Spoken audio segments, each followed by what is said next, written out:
I never do dream I may fall. But even the day that I do, I'll jump off and smile back at you. When peace like a river attendeth my way, when sorrows like sea billows roll, whatever my lot, thou hast taught me to say, it is well with my soul. I don't even know where we are, but they tell us we're circling a star. Well, I'll take their word, I don't know, but I'm dizzy, so maybe that's so. It is well, so well with my soul, with my soul. It is well with my soul. I'm riding a big blue ball. I never do dream I may fall, but even the high must lay low. So when I fall, I'll be glad to go. It is well with my soul, with my soul. It is well with my soul.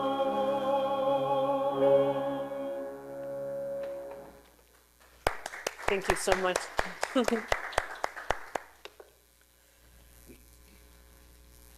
We are now entering our healing meditation, which will be a short guided meditation followed by a few minutes of silent meditation. If you please find a comfortable position and close your eyes.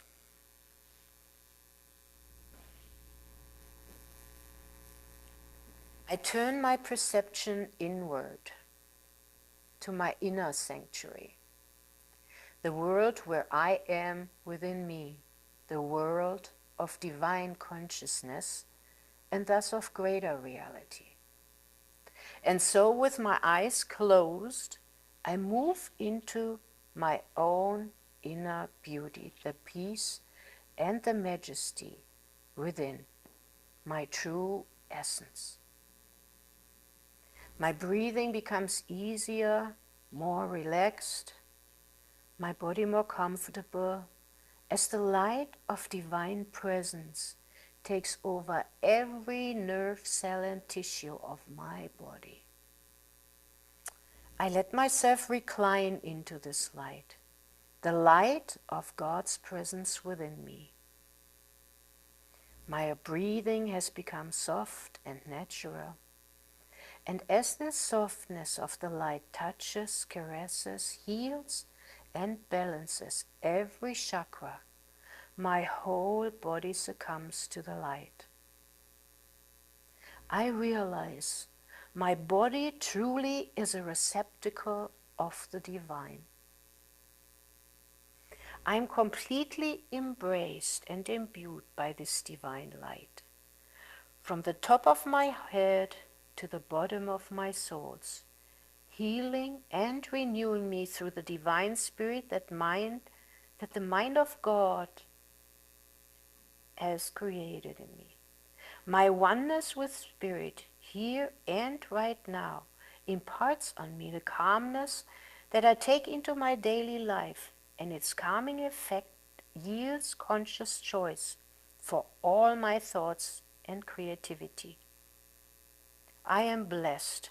All that was on my mind is cleansed, and my body is left in a state of purity and calmness. I am in divine balance and harmony, and I know I am never alone. I am blessed with God's presence and guidance forever, and find freedom and strength in this oneness. And so it is. We will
if you now gently come back with your awareness into the chapel.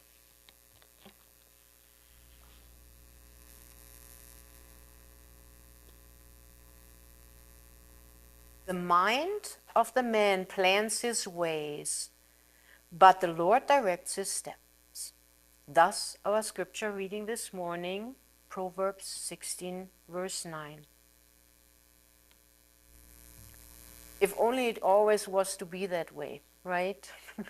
All too often we may find ourselves diverging of that path because we, in all the planning, doing, and going about the issue, forget to really tune into our inner sensing, what the divine way to go about the situation and life at the given time really is. We have a German saying that literal translated could sound something like, the way to hell is paved with good intentions. And it refers to us often having good intentions, think New Year's resolution and the like, which we quite frequently may give up within days or weeks or maybe a few months, but seldom we are sticking to them for the whole year, even though that was the idea behind it. The question, therefore, is how can a well-intended plan, by using divinely granted free choice, bring us less than desirable outcomes either immediately or in the long run? In our sermon today, we will therefore try to shed some light onto some of the issues along with finding ideas of remediation. As the proverb states, we have to set the intent and then necessarily have to ask for that divine guidance, taking the lead in how to go about solving the task or issue at hand. We use our free will to determine the goal and then have to stay tuned in to receive our guidance. More often than not, though, I find myself that my intellect kicks in because I think I have accumulated enough experience to gauge what the situation is asking for.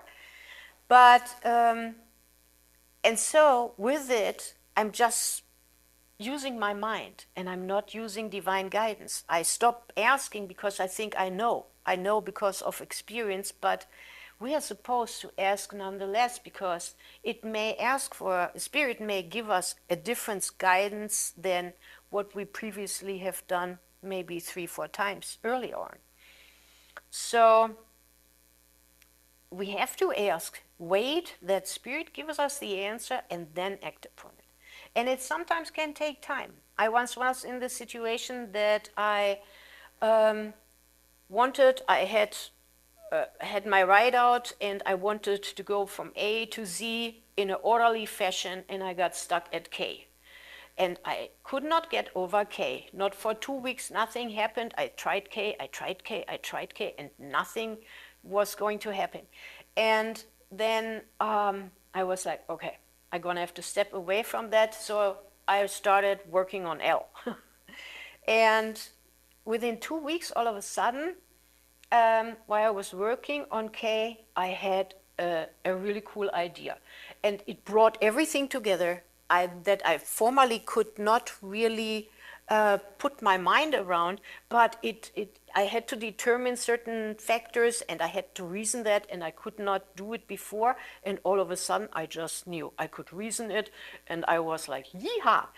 But it's like we're going to have to be patient, that we wait for when Spirit gives us this guidance. It's not that we can say, okay, Spirit, by 5 p.m., I need the answer because I want to move on to L or whatever. We're going to have to wait. And in the meantime, we apply ourselves to life in another fruitful way, so to say. We do not insist that we have to follow our outline to work things through, but we leave it up to divine guidance when they give it to us. Another very important experience is also, even if we do not know what we have to do, I tell you a story that happened to me in 22. And I needed, all of a sudden, I was co-teaching something. I actually wanted just to partake in a course, and then was asked if I wanted to prepare it together with the teacher. And I said, sure. And one day he called, and he had no voice anymore. And he asked me if I think I could pull it off myself. And it was, I was taking a Linux course, or giving now a Linux course, and I had to put up an Apache server. I do not know Linux, I do not know anything, but I needed to do it. Now, earlier in the year, like 4 or 5 months prior, I had helped a multimedia computer genius to transition. And he had transitioned, and I was like, he would know. I had asked my boyfriend at the time, can you help me to put this up? And he said, well, is it Red Hat? What is it? I said, no, it's SUSE. And he said, do you have the Bible of it, so the handbook? I said, I go ask. I asked, they didn't have it. And so there was no help from there that I could do it. And I was like, I already had said I would do it. So I was like, why not ask Rob? So I asked Rob. I said, Rob, you're going to have to help me. I have to put up an Apache server here right now, and you're going to have to tell me what they have to do, what we have to change in the code. I do not know, let's say it was 10 pages of code, and all of a sudden I was in a zone, and Linux is written in C. I do not know C. I learned some Pascal at some point. I learned some other stuff, but I never learned C. And so all of a sudden I heard myself saying, and we go to line 35, and we switch this off and turn that on, and we change this parameter on line blah, blah, blah, and that happened like 10, 12 times, and then it was done. And then I had 2 guys in the class, and mind me, those were doctors also that were in the class, so there was quite something at stake. And they said, oh, it works. And I was like, that was the weirdest thing that ever happened. But why I'm telling you this is, we do not need to know. We do not even need to know. Do you know what that means? We really just need to ask for it to be revealed to us, and Spirit can give us anything that we even have no clue about, because I had no clue about that. I had no knowledge whatsoever about this. And Spirit, if we have the belief, and I had no other option. I was all by myself, I would fail or it would work. I handed it over to Spirit, and Spirit gave me the truthful answers that were so distinct and so correct that the program was working. And then guys told me that it needed to still be embedded into or brought into Windows, and they knew that, and they said, it works. And that was the greatest miracle without me knowing anything about it. So I wanted to tell you that because it is our job to ask, but it's our job to have the faith that these things really can occur. And then Spirit, if we have the faith, Spirit will give us the answer. And I, myself, I can say that I always have the faith if nobody else has an answer. Then I always, for whatever reason, can hand it over to the divine. And but we are supposed to be using it all the time. And the Spirit tells me also, you just don't ask about things. You just don't ask. You need to ask. And asking needs to be our first endeavor in life if we want to have this connection with God. So, yeah. Now let's go back here.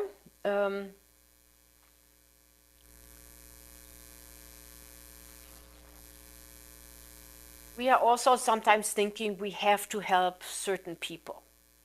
And we always, when we want to carry out that, we have to first ask Spirit if we are really meant to do this.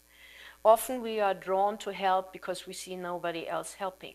But sometimes people are supposed to be learning themselves to help themselves. And if we take away that learning process just because we know, we deprive them of their very own learning and of their very own experience that they themselves can connect to the divine and find their answers themselves.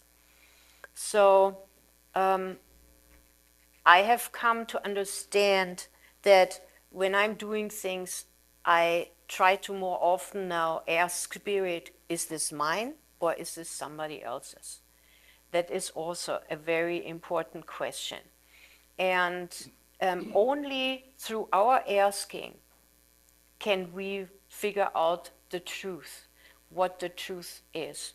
If the truth is that I have to help, if the truth is that I need to do it, and so forth. So our asking has so many important aspects for our lives that we should really try to be in constant communication with the divine.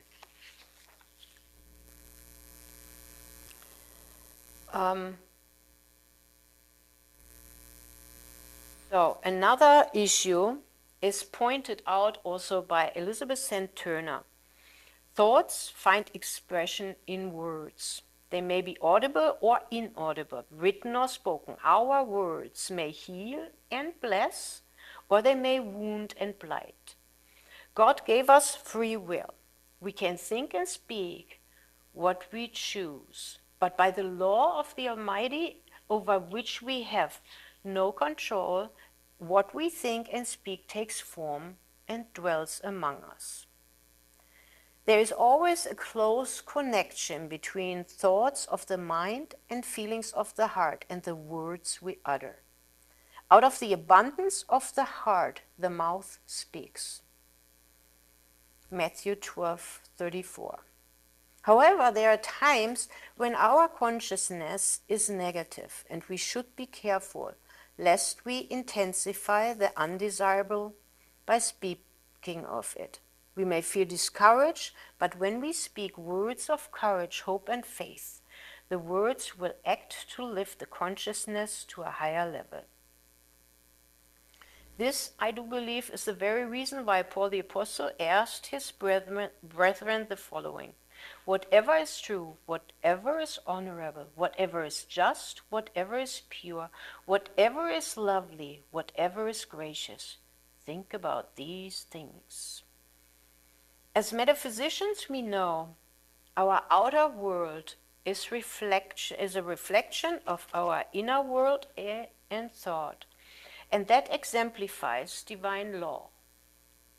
If we now dwell on the negative side of life, we create more negativity. And we can only change the circumstances when we start contemplating divine aspects.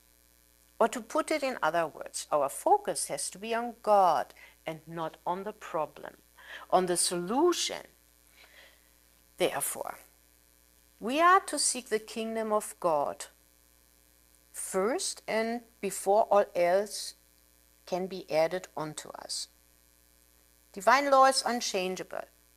It is our responsibility to use this law in the correct way through our asking. Only awareness, if we open ourselves up to receiving the guidance, only awareness of our thoughts and emotions and changing them for the better can bring the positive changes into our lives. It is of greatest importance to dwell on thoughts that support our life. All else will just keep us in the difficult situation, or worse, it could even lead to greater misery.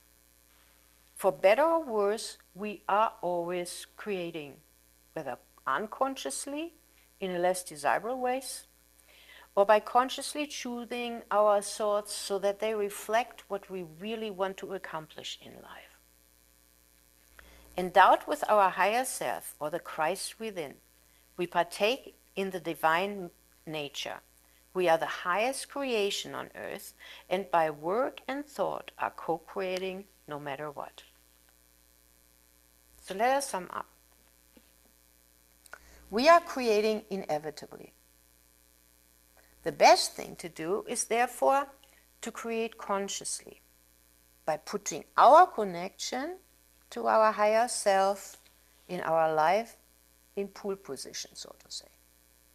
Awareness, on the other hand, is also necessary in order to stay on the path or to get back onto it quickly by monitoring the quality of our very own thoughts and feelings and changing them if necessary to divine attributes. Once we have taken care of all that, and we nonetheless cannot forget to frequently ask our higher self if there are any changes that we need to be making. Because even if something is correct right now, it may not be correct for us to do so in 3 months. So we always have to stay attuned what is changing, because every world, life is change and everything changes, and maybe we need to get other people involved as well, or we just have to leave other people to their own devices so that they can learn the lessons that are in front of them. The greatest mistake that we though can do is a mistake when we assume that we have the answers already without asking the divine and or our higher self. Because the divine will always want to impart the highest truth onto us. So our asking is the first and most important step in this endeavor. Please join me in an attitude of prayer. Christ within, I am one with you. I am guided by you in all my affairs. I am led aright and in truth to bring forth the best for others and myself. You are my guiding light, my protection, calm, and peace. I trust you with all my heart. Amen.